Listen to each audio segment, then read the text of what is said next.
2014ला त्यांनी सांगितलं होतं ते त्यांचे काढा, म्हणजे शिवसेना देते तो वचननामा असतो आणि भाजपा देते तो थापानामा असतो. सगळे जुमले.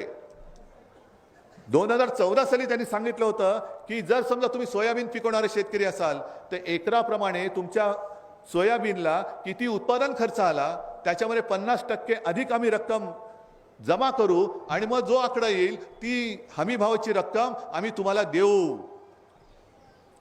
मग ही रक्कम देण्याची जी काय हमी दिली होती ही मोदी गॅरंटी नव्हती.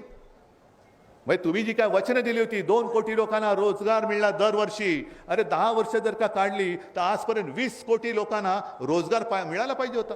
मला इथल्या लोकांनी सांगावं किती लोकांना मोदींमुळे रोजगार मिळालेला आहे. मग ही मोदी गॅरंटी नाही.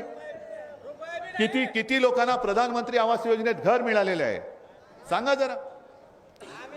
मग कुठे